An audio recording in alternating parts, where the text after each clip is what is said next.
एक flop film को तरस गए थे राजेश खन्ना। लड़कियां फिल्म देखने थिएटर से पहले ब्यूटी पार्लर जाती थीं।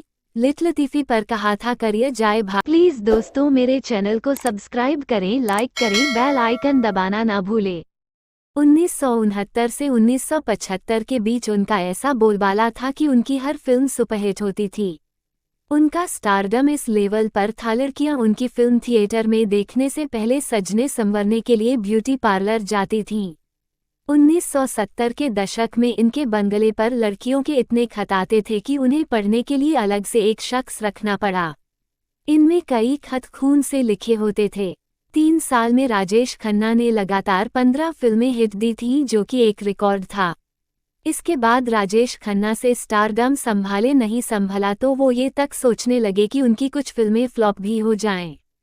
वो 14 बार फिल्मफेयर अवार्ड्स के लिए नॉमिनेट हुए और 3 बार यह अवार्ड उन्होंने अपने नाम भी किया।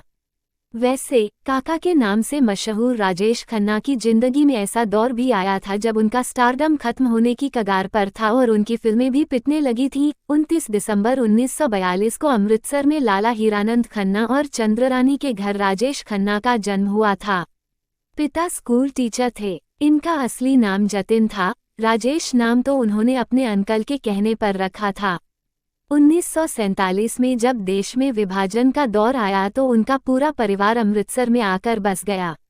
घर की माली हालत खराब थी क्योंकि विभाजन के चलते पिता नौकरी से हाथ धो बैठे थे। परिवार को पालना उनके लिए मुश्किल हो रहा था। ऐसे में उन्होंने बेटे राजेश को अपने एक रिश्तेदार को सौंप दिया जो कि मुंबई में रहते थे। यहाँ आकर बचपन से ही राजेश खन्ना एक्टर बनने का सपना देखने लगे। 10 साल की उम्र में उन्होंने थिएटर ज्वाइन कर लिया था। स्कूल कॉलेज में भी होने वाले हर फंक्शन में वो बढ़कर हिस्सा लेते थे, जिसके लिए उन्हें कई अवार्ड और ट्रॉफियां मिलीं। 1969 ही वो साल था जिसने राजेश खन्ना को अपार सफलता दी और उन्हें सुपरस्टार बना दिया। इस साल उनकी शर्मिला टैगोर के साथ फिल्म आराधना रिलीज हुई थी। कि फ्लॉप हो जाएं फिल्में। एक समय राजेश खन्ना अपने स्टारडम से इतने परेशान हो गए थे कि वो खुद चाहने लगे कि उनकी कुछ फिल्में फ्लॉप हो जाएं ताकि वो इतना स्टारडम संभाल पाएं। फिल्म हाथी मेरे साथी भी उन्होंने इसलिए ही साइन की थी क्योंकि इसकी स्क्रिप्ट उन्हें पसंद नहीं आई थी।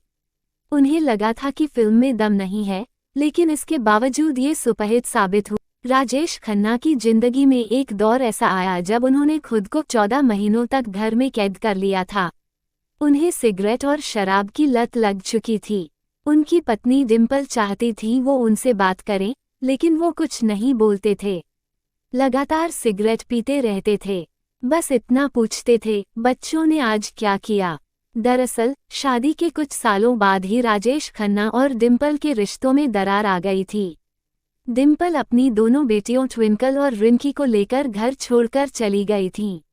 हालांकि इन्होंने कभी तलाक नहीं लिया था। अंतिम संस्कार में शामिल हुए थे 10 लाख लोग। काका कभी अपने इस एड को देख ही नहीं पाए क्योंकि कुछ ही दिनों बाद 18 जुलाई 2012 को उनका निधन हो गया। यह एड उनके करियर का पहला और आखिरी एड था। उनके आखिरी शब्द थे पैकअप। प्लीज दोस्तों मेरे चैनल को सब्सक्राइब करें, लाइक करें, बेल आइकन दबाना ना भूलें।